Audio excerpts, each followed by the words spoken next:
Hello বন্ধুরা, সকাল থেকে তো আজ আসতে পারিনি তোমাদের সাথে, কারণ খুব ব্যস্ত ছিলাম। তাই ভাবলাম সন্ধ্যের সময়টা সন্ধ্যে টন্ধে দিয়ে এখন একটু ফাঁকায় আছি, বসে আছি, তাই তোমাদের সাথে একটু কথা বলি। তোমরা সবাই কেমন আছো? নিশ্চয়ই সবাই ভালো আছো। তো চারপাশে কত রকমের মানুষ দেখি। আজকে সকালবেলা একটা ঘটনা শুনলাম, আমাদের এখানে পাড়াতে একজন মারা গেছে। তো তার কালকে বাসকর্ম ছিল, মানে নিয়ম ভঙ্গ ছিল।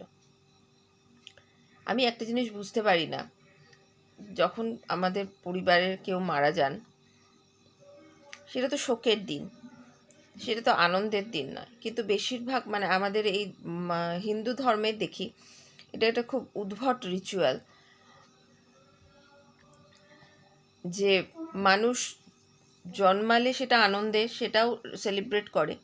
মানুষ যখন মানে নতুন জীবন শুরু করতে চায় বৈবাহিক সম্পর্ক দ্বারা, তখন সেটা আনন্দের, তখন সেটাও উদযাপন করে। কিন্তু মারা যাওয়াটা তো আনন্দের নয়, সেটা তো দুঃখের।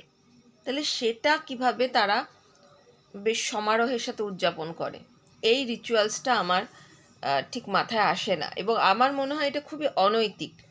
কারণ আমাদের পরিবার থেকে একটা মানুষ যখন সে চলে যাচ্ছে চিরতরে, তখন সেটা আমাদের দুঃখের কারণ। সেখানে তার পারলৌকিক কাজটা নিয়ম অনুসারে করাটাই হচ্ছে মোদ্দা কথা। কিন্তু আমরা কি করি, সেই পারলৌকিক কাজটা যত না ষষ্ঠাচারে মানে শ্রদ্ধার সাথে করি, মনের শ্রদ্ধা দিয়ে, তার থেকে বেশি আমাদের মন থাকে 10টা লোককে জড়ো করে তাদেরকে খাওয়ানোর জন্যে। তো এখানেও সেটা দেখলাম, আমার কর্তা এসে গল্প করছিলেন যে বাসকর্ম ছিল একজন 62 ঊর্ধ্ব বয়স্ক মানুষ। সে 1 বালতি বাসন্তী পোলাও, 1 বালতি মাটন এবং 20টার মতন রসগোল্লা খেয়েছে। কিভাবে খায় আমি শুনে বললাম যে এটা তো কোনো আনন্দ অনুষ্ঠান নয়, যে আনন্দ করে একটা কিছু, তাও একটা খাওয়ার লিমিট থাকে। এরা বোধহয় আধুনিক যুগের রাক্ষস।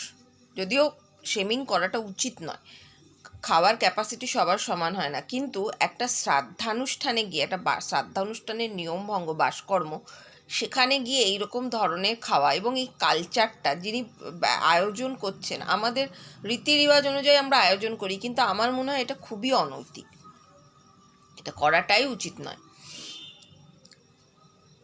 তো চলো, এইটাই মানে আমার খুব দৃষ্টিকটু লাগলো, তাই ভাবলাম তোমাদেরও মতামতটা জানি, তোমাদের কার কী মত।